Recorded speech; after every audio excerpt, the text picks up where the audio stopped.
But when you set it up, you have to create an avatar of yourself. You sure do. I have a lot of feelings about this experience, but I would like to know, Mike, what did you think of this experience of creating Metaverse Mike? I was pretty happy with it, to be honest. I felt like I could go in and create someone who looks enough like me.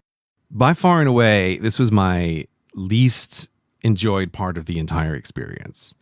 Granted, like, I'm not the market of the person who like wants to build a virtual model of themselves. Because, like, you decided to do that, right? And what you did in your life is to create a stick figure, right? Like, you had the opportunity to make a decision, and you've made that decision, and you went with, like, what is the simplest thing that can be done. I abstracted away the concept of a person so much, I don't even have a mouth in my representation of myself, right? Yes. I don't have eyes that look at anything, right? Like, it couldn't be less of an image that looks like a person. So I was very keen to see CGP Grey in meta worlds. Mm-hmm. I will say there was no way I could have expected what I got. Would you like to describe your meta avatar aesthetic to people? Okay, so I made myself the cutest Cortexan cowgirl that I possibly could. I think it was just about as cute as I could have possibly made it. I spent maybe 2 seconds trying to be like, oh, I'll try to make a thing that looks like me. And then I thought, like, no, I hate this. I'm not going to do that. I'm going to pick something that doesn't look like me.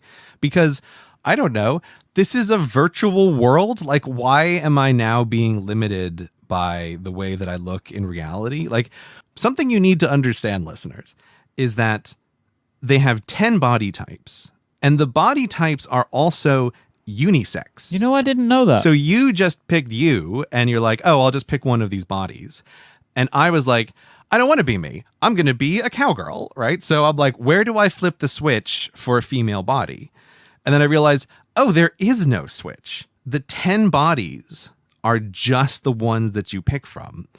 And so it's part of the reason why it's like, oh, to make my avatar look feminine, I have to pick all of these like really screamingly feminine accessories, right? There has to be earrings.